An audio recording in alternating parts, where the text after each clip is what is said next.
Hi, it's Robbie from Southern California. Yes, in winter at 80 degrees. Though 2 weeks ago it wasn't this warm, but for some reason we have odd weather. Now, I have these planters and different pots around, and a lot of times you know how I propagate. Something breaks off and I just stick it in, like that one. This is a purple tree collard, I believe, and I just had a branch and I stuck it in the top planter, and there's just very little soil in there. Then on the bottom I had some soil too, but boy, the green tree collard got like 3 foot plus tall, and it was growing on the bottom. Now, the reason they grow so easy when I stick them in there, see, I just stuck it in there, is I keep pots or rocks around. You know I love my pots and rocks. By having something like that in there, like this pot, you water it, it stays wet underneath. This helps plants to propagate. That's why I don't do any work. Just stick them in there and forget about them. If they make it, they make it. They don't, they don't. But that one on the bottom had to come out. So I took it to the other side of the yard 2 weeks ago, and I went ahead and planted it in the ground. This is crazy. Look how big it got. It was giant. It was just going straight up, reaching for the sun. I couldn't even get it out. It was all root bound, but I finally did get it out in a big clump, roots and all.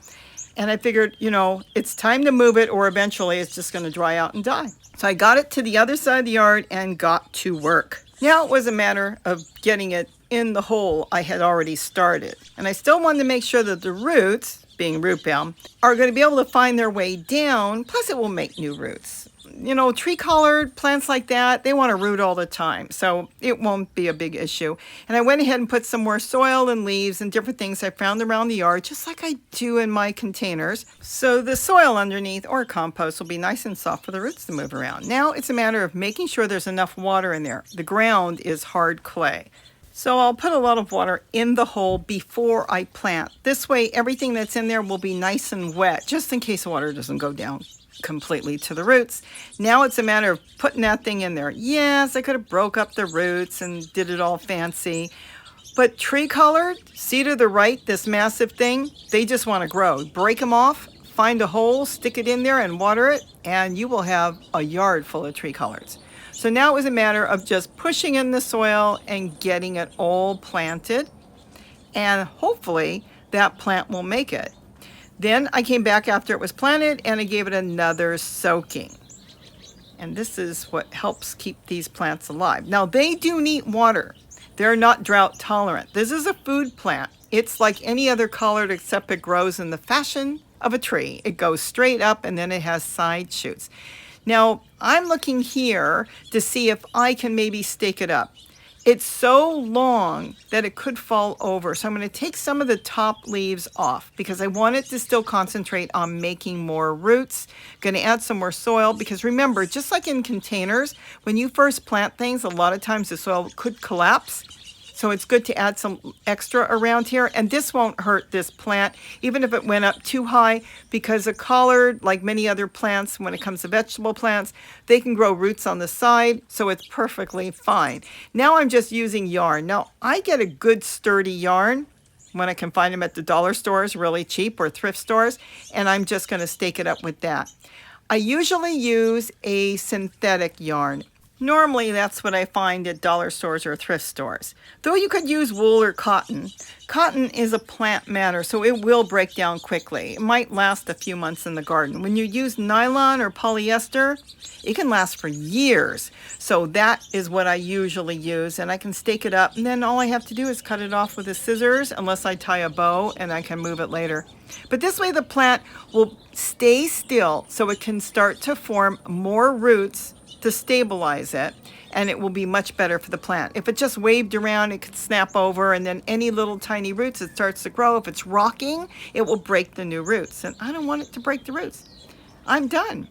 Look at this, and notice I put a flower pot there. Why? To add moisture and water to that plant and keep it damp. There it is. Look how beautiful 2 weeks later, and it is growing like mad. Now what I did was I dug a hole there, or I had a hole. I might have had a pot there, and I lifted the pot out. See how I bury pots? Well, if something is not in there, I can just pull it out. I do that all the time. Some of these pots have no bottoms, but it will direct the water to the roots where the plant needs it. So I just put the roots and all, because I just yanked it out, put it in there, and then I covered it with soil. We could move this for a minute. Oh my, my goodness. Do you see that? This is feeding this plant. Is that cool? We don't want to leave them out exposed to the temperature of 80 degrees in the winter, do we? Not right now. But this is what I'm saying. When I propagate, I use rocks. It holds moisture. But when I plant in the ground in the same way, in the same fashion, I use other flower pots. Now I'm watering that pot, which is going into the ground, as you saw, and the earthworms are gravitating underneath. They love being under pots. I had no idea they were there. And that is how it's growing. It's the easiest thing to do. So you see in the footage I did back in the beginning of December, and it was a cold morning, I dug the hole out, dropped it in, covered it with whatever soil I had around here, probably pulled it out of some of the totes that were here. And then I brought another pot here and put it on top there. Now, this is protecting the roots, it's feeding the roots, and I can propagate more in there. I just stuck some sticks I found around in there. I didn't know if they'd make it or not, because a lot of these, you know, they look okay and not okay. And so if one makes it, that would be perfect. I can pick that up, move it at any time. But that is another way when you're planting new plants in your garden. It gives them that boost, because they're going to get fed by the microbes and earthworms that gravitate to underneath the pot. If you don't water it, it's always going to be damp, because you're going to water the pot there. It's going to help keep that plant alive. And of course, if I didn't want it there in another month or two, I could move it. No harm in having it there. Just kind of tips. So if you've been transplanting plants and you've had problems, whether it's your own cuttings you've done or plants that you bought from the nursery, maybe when you put your plant in the ground, go ahead and refill the pot that you got from the nursery.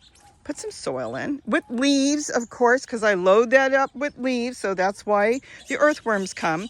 And then go ahead and take care of your plant that you plopped into the ground. This way, it's got all that protection. It's getting moisture. It's getting fed. And, well, I don't know. It just works. And I've been doing that for years. So I hope I'm giving you some tips, tricks, and ideas to keep your plants alive. And if you're under snow right now, just remember this. So in the spring, when you're ready to get out there and start moving plants, and you say, well, I've had some issues with some of the plants, you'll know, let's try Robbie's trick, and let's see if that works for me. So with that, have a wonderful day. I got to get some of these mandarins off. And don't forget to eat what you grow. Bye-bye. And maybe don't plant so many things that are out of reach. So when you want them, you got to hike down the hill. That tree is over there, and it's so big and beautiful. But I am going to get one way or another. Bye-bye. Okay, I got here. I just don't know how I'm going to get back. Oh, my goodness. But I'm going to load up a couple of these in my pocket and bring them back with me. Oh, do they smell good? I'm going to have to come back here with a basket next time. Oh, wow. It's like every other year. Last year it was kind of skimpy, and this year it's loaded. And that's what a lot of citrus do. Smells so good. So this is a mandarin. Okay, that one doesn't want to come off so easy. That one does.